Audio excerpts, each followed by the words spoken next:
Hello guys, welcome to टेकिया sir YouTube channel. और guys, क्या आपका बजट है 20 से 25 हजार का और आप कंफ्यूज हो कि भाई कौन सा स्मार्टफोन को परचेस करें। मार्केट में 20,000 रुपए की रेंज में सबसे बेस्ट डिवाइस करेंटली अभी मुझे लगता है Realme 7 Pro है। और आप में से बहुत सारे लोग बोल रहे थे भाई Galaxy M51 जो कि लॉन्च होने वाला है 10 सितंबर को, उसके साथ में उसका कंपैरिजन करके बताओ कि एग्जैक्टली में क्या हमें उसका वेट करना चाहिए या Realme 7 Pro बेटर है या वो परचेस कर ले एक्स्ट्रा पैसा दे के। तो आज की इस वीडियो में करेंगे यहाँ पर honest comparison between Samsung Galaxy M51 versus Realme 7 Pro। और आपको बताऊंगा कि आपको 20,000 रुपए में 7 Pro ले लेना चाहिए या थोड़ा पैसा ऐड करके जो है सैमसंग की तरफ जाना चाहिए। तो कर देना वीडियो को लाइक। वीडियो का लाइक का टारगेट रखते हैं हम 3,000 लाइक्स का। आई होप कि आप कर दोगे। सो गाइस, चलिए वीडियो स्टार्ट करते हैं।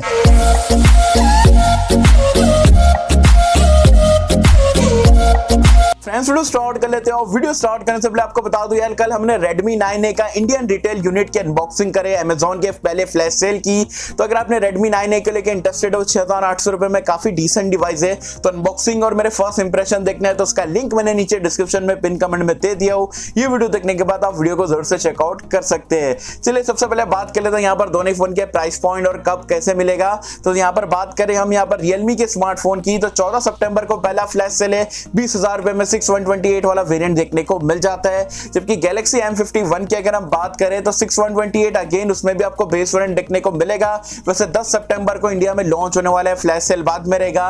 प्राइस पॉइंट बताई जा रही है 24,000 रुपए के आसपास ही आपको देखने को मिलने वाली है। तो दोनों डिवाइस में आप बोल सकते हो 4 से 5,000 रुपए का आपको डिफरेंस देखने को मिलेगा। चलिए अब कंपैरिजन को स्टार्ट करते हम यहाँ पर दोनों फोन के बिल और डिजाइन से। तो दोनों ही फोन ने निराश करा है। दोनों का आप देखोगे बैक, सैमसंग का तो मतलब एकदम बोरिंग सा है, लेकिन Realme का देखते हो तो ठीक है, डिजाइन वगैरह काफी यहाँ पर इंटरेस्टिंग बना है। लेकिन दोनों ही कंपनियों ने यहाँ पर इतना प्राइस पॉइंट लेने के बाद भी आपको पॉलीकार्बोनेट बॉडी का इस्तेमाल करे, ग्लास किसने भी इस्तेमाल नहीं करा है। तो ये चीज मुझे पर्सनली अच्छी नहीं लगी है। लेकिन अगर आप डिजाइन वाइज, लुक्स वाइज अगर आप देखते हो तो आपको Realme 7 Pro बेटर लगेगा एज कंपेयर टू सैमसंग के बोरिंग डिजाइन से।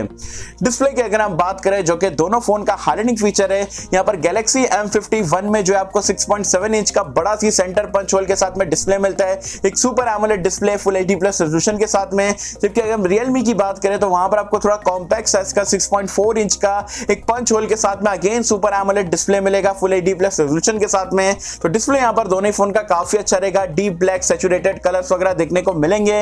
लेकिन ये आपको डिसाइड करना है कि भाई आपको बड़ा डिस्प्ले चाहिए तो आप जाओ सैमसंग के साथ में। लेकिन अगर आपको थोड़ा कॉम्पैक्ट स्मार्टफोन चाहिए, मतलब वन हैंड यूज तो कभी कभार इस्तेमाल करना है और जेब वगैरह में भी हम रखते हैं तो वो थोड़ा अच्छा रहता है, तो वैसा डिवाइस चाहिए तो Realme 7 Pro के साथ में आप जा सकते हो।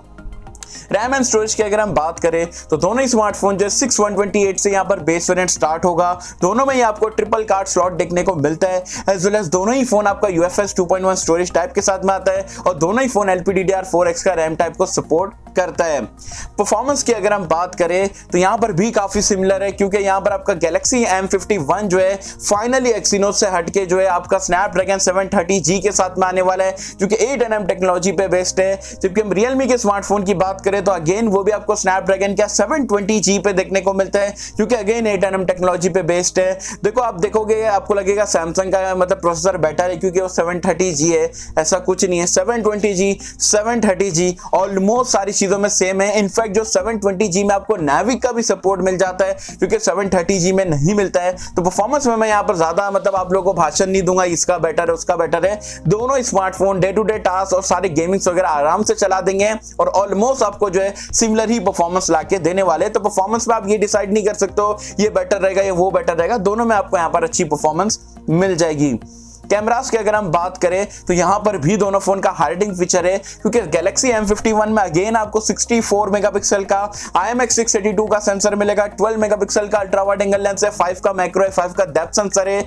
जबकि यहां पर Realme के स्मार्टफोन की बात करें तो अगेन यहां पर भी आपको 64 मेगापिक्सल का सेम IMX682 का सेंसर मिलता है, 8 मेगापिक्सल का अल्ट्रा वाइड एंगल लेंस है, 2 मेगापिक्सल का मैक्रो है, 2 मेगापिक्सल का डेप्थ सेंसर है। दोनों ही फोन में जो है आपको 32 मेगापिक्सल का सेल्फी कैमरा देखने को मिल जाता है। है। तो on paper primary sensor, selfie camera, सारी चीजें सेम है, लेकिन सैमसंग में जो है आपका अल्ट्रा वाइड एंगल लेंस है, डेप्थ सेंसर और मैक्रो कैमरा है, वो स्लाइटली आपको बेटर मेगापिक्सल के साथ में देखने को मिल रहा है। तो अभी यहाँ पर ऑन पेपर तो यार दोनों स्मार्टफोन के कैमरा सिमिलर लग रहे हैं, थोड़ा सैमसंग का ऑन पेपर बेटर लग रहा है, लेकिन जब रियलिटी में मैं 7 Pro को परचेज करूंगा और गैलेक्सी M51 का अगर आप में से बहुत सारे लोगों को वीडियोस देखना है तो वो भी हम कोशिश करेंगे उससे भी परचेज करने की, तो जरूर मुझे नीचे कमेंट सेक्शन में बता देना। एंड हाँ गाइस, अगर अभी तक आपको यहाँ पर वीडियो पसंद आ रही है, वीडियो को लाइक नहीं करे तो वीडियो को लाइक कर देना, चैनल को सब्सक्राइब नहीं करे तो चैनल को सब्सक्राइब कर देना, ताकि ऐसे ही गर्मा गर्म ऑनेस्ट कंटेंट, लेटेस्ट कंटेंट मैं आप तक के सबसे पहले पहुंचा पाऊं। सो गाइस, अब बात करें तो यहाँ पर दोनों फोन के एंड्रॉइड वर्जन और यूआई के बारे में। तो दोनों ही phone out of the box आपको एंड्रॉइड 10 देखने को मिलता है। सैमसंग का फोन आपका One UI पे चलता है, जबकि रियलमी का स्मार्टफोन रियलमी यूआई पे रन करता है। वैसे आप मुझे कमेंट सेक्शन में बताना आपको One UI पसंद है या रियलमी यूआई पसंद है, मुझे बताना नीचे कमेंट्स में। सेंसर्स की अगर हम बात करें तो सैमसंग में आपको सारे सेंसर मिलते हैं, रियलमी में भी सारे सेंसर देखने को मिलते हैं। जब बात आती है फिंगरप्रिंट स्कैनर की तो सैमसंग में AMOLED रहने के बावजूद, इतना पैसा लेने के बावजूद जो आपको साइड माउंटेड फिंगरप्रिंट स्कैनर मिलेगा, जो कि मेरे हिसाब से मतलब ठीक नहीं है। जबकि अगर हम रियलमी के स्मार्टफोन में अगर आप देखते हो तो वहां पर आपको AMOLED के साथ में इन डिस्प्ले दिया जा रहा है, जो कि काफी बढ़िया बात है। दोनों ही फोन में आपको फेस अनलॉक का फीचर देखने को मिल जाएगा, 3.5 हेडफोन जैक का सपोर्ट है। रियलमी में एक एडवांटेज आपको मिलता है, सैमसंग में आपको सिंगल बॉटम फायरिंग स्पीकर देखने को मिलेगा, जबकि रियलमी में आपको स्टीरियो स्पीकर मतलब डुअल स्पीकर का सपोर्ट मिलता है डॉल्बी एटमॉस के साथ में। तो यहां पर भी क्लियर विनर है हमारा Realme 7 Pro as compare to Galaxy M51 से। सो गाइस, अब बात कर लेते हैं यहां पर दोनों फोन के बैटरी लाइफ के बारे में, जो कि काफी ट्रिकी पार्ट है, काफी इंटरेस्टिंग पार्ट है। ध्यान से यहां पर ये चीज को सुनना। Galaxy M51 में आपको 7000 mAh की इन्वर्टर वाली बैटरी, जी हां, इतनी बड़ी बैटरी जो स्मार्टफोन में बहुत कम नहीं के बराबर आती है, बहुत यहां पर आप बोल सकते हो बड़ी बैटरी है। साथ में जो है टाइप सी पोर्ट है, 25 वॉट की फास्ट चार्जिंग का सपोर्ट आपको बॉक्स में देखने को मिलेगा। साथ ही में रियलमी का स्मार्टफोन देखोगे तो वहां पर आपको 4500 mAh की डिसेंट कैपेसिटी वाली बैटरी मिल रही है, टाइप सी पोर्ट है, लेकिन यहां पर आपको सुपर डार्ट चार्जिंग के साथ में 65 वॉट का जो है चार्जर बॉक्स में देखने को मिलेगा। तो यहां पर क्या होता है, देखो यहां पर ऐसे यूजर को यहां पर चेकआउट करना पड़ेगा कि उसको मतलब कम चार्जिंग करना पसंद है, बड़ी बैटरी चलना है, ज्यादातर वो भारी रहता है और उसको चार्जिंग सॉकेट वगैरह नहीं मिलता है, जा सकते हो सैमसंग के साथ में। लेकिन एक चीज ध्यान रखना है, जो 7000 mAh की जो बैटरी लगा है उसकी वजह से डिवाइस काफी मोटा हो जाएगा, बड़ा हो जाएगा, हैवी हो जाएगा। जबकि अगर हम बात करें यहाँ पर रियलमी के स्मार्टफोन की तो डिसेंट कैपेसिटी है, नॉर्मल टू मॉडरेट यूजर हो एक दिन आराम से चल जाएगा। लेकिन अगर आप फोन चार्जिंग स्पीड की बात करते हो ना, 35 मिनट में 0 to 100% चार्ज हो जाता है, जो कि इनक्रेडिबल बात है 20,000 रुपए के अंदर की प्राइस पॉइंट पे। तो डिसाइड आपको करना है, वैसे आप दोनों में से किसको चूज करोगे, बड़ी बैटरी के साथ में स्लो चार्जर या नॉर्मल कैपेसिटी बैटरी के साथ में फास्ट चार्जिंग। मैं यहाँ पर रियलमी के चार्जिंग टेक्नोलॉजी और बैटरी वगैरह के साथ में जाऊंगा, आप किसके साथ में जाओगे मुझे बताना नीचे कमेंट्स में। तो गाइस, ये था यहाँ पर दोनों फोन का कंपैरिजन। अब आप बोलोगे भाई कौन सा स्मार्टफोन ले, 20,000 रुपए में रियलमी ले या 24-25 हजार जितने में भी जो आएगा स्मार्टफोन सैमसंग का उसे परचेस करें। तो सैमसंग किस को लेना चाहिए, तो सैमसंग उसको लेना चाहिए जो कि सबसे पहले ब्रांड वैल्यू मतलब उसके लिए मैटर करता है। नॉन चाइनीज स्मार्टफोन पे वो बिलीव करता है कि हाँ भाई सैमसंग में एक भी पार्ट चाइनीज का नहीं लगा हुआ है मजाक करो। वैसे अगर जिसको ब्रांड वैल्यू चाहिए, सर्विस वगैरह स्लाइटली बेटर चाहिए, एज वेल एज आपको इन्वर्टर वाली बैटरी चाहिए 7000 mAh की, आपको बहुत ज्यादा आपको बैटरी का शौक है, तब आप यहाँ पर देख सकते हो। और जो डेप्थ सेंसर और जो है आपका अल्ट्रा वाइड एंगल लेंस वगैरह की क्वालिटी आपको स्लाइटली बेटर मिलेगी एज कम्पेयर टू रियलमी के स्मार्टफोन से। तो ये 3 चीज अगर आपको चाहिए तो आप डेफिनेटली जा सकते हो सैमसंग के साथ में। रियलमी का स्मार्टफोन किसको लेना चाहिए, तो सबसे पहले तो यार आपको एक कॉम्पैक्ट साइज का एक स्मार्टफोन चाहिए, अच्छी डिजाइन के साथ में, सुपर डार्ट वाली 65 वॉट की अगर आपको चार्जिंग का सपोर्ट चाहिए, डुअल स्टीरियो स्पीकर का आपको सपोर्ट चाहिए और आपको एक वैल्यू फॉर मनी स्मार्टफोन चाहिए, आपको 4-5 हजार आपको बचाना है, तो डेफिनेटली जो आप Realme 7 Pro के साथ में जा सकते हैं।